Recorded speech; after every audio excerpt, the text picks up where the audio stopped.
Note to self. Still can't breathe underwater. Right now, we are in a golden age of video game sequels. First we got Hades 2, then Silksong 2, and the Stardew Valley creators' new game whenever that comes out. And now we have the sequel to one of the greatest deck builders ever made, Slay the Spire, a card game about climbing a giant tower, interacting with strange beings, and gaining stranger powers. And Slay the Spire 2 is a better version of the first game in pretty much every aspect. The graphics are better, there's more enemies, more interesting events, and more characters. And today I want to talk about the 2 new characters that they added, because while I was playing the game, I realized that the way they fight and their personalities are really different, but complement each other really well.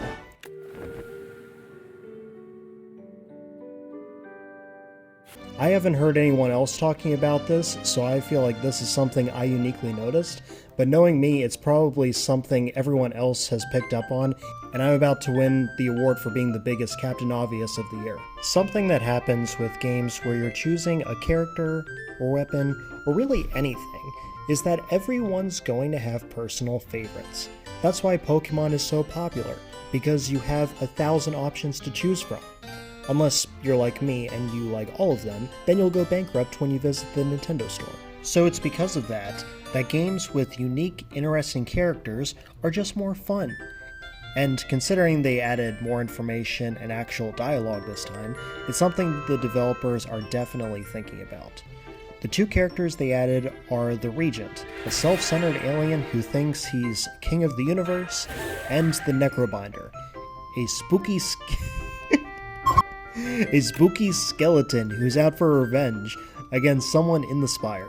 The sequel has a lot of cards that really reflect the personalities of these characters in both the art and the names. The Regent improves himself by constantly making his sword stronger, playing powerful cards, and gaining as many stars as possible. Boom.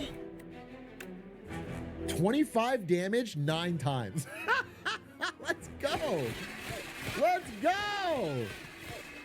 The Necrobinder, on the other hand, plays cards that put down her enemies, cursing them with doom, vulnerable, and weak. She also has cards where she's just being a badass, swinging around a giant scythe. This probably makes most of you think about the Grim Reaper, but it gives me flashbacks to a very scarring event. What? No. No, come on, man. No, please. Please. Oh, God.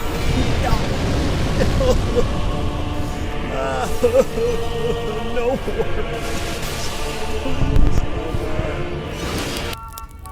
What's cool about these cards is they give off a first impression that's inaccurate of the character's actual personalities. If you only look at cards like the Smith and Decisions, the Regent seems like a sage who's constantly improving his craft. But on closer inspection, he's really doing all of this because he's a narcissist. Let's take a look at cards like Tyranny, Hedge Money, and Minion Dive Bomb, where he turns his minions into artillery. Bro's really got a called card monologue, this Davinchi looking ass. The Necrobinder may seem like a monster, however deep down she's actually a really nice person who's just been corrupted with thoughts of revenge. Just look at how she treats her skeleton summon Otzi. In some of her cards, we can see her almost treating Otzi like a pet, having him snap, fetch, and even do a high five. I know you could see Otzi like a stand with no personality, but I think it's cute to think Otzi's a living being who's trying to protect her master.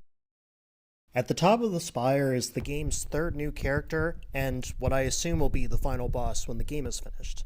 He's a strange floating wizard called the Artificer, who's running even stranger experiments in a giant lab, and would probably kill me if I touched anything.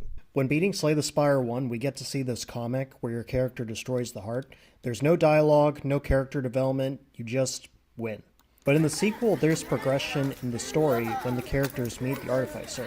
They each confront the Artificer about their problems we learn about in a timeline we slowly fill out after each run. The Necrobinder's timeline talks about a great expedition with explorers who never made it home, and her family made up some of those members of that lost expedition.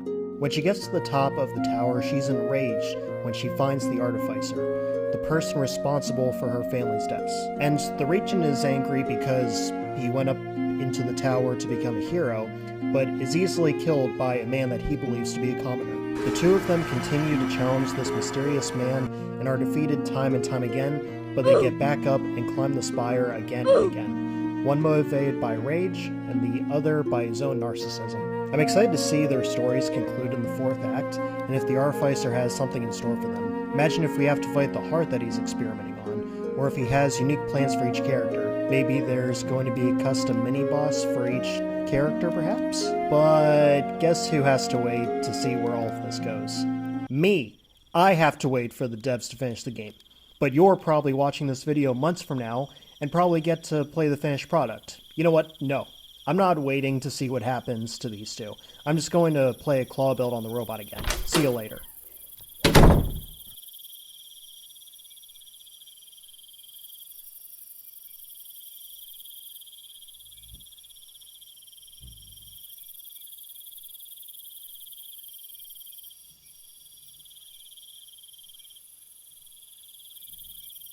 But in all seriousness, you should play this game. It's truly amazing.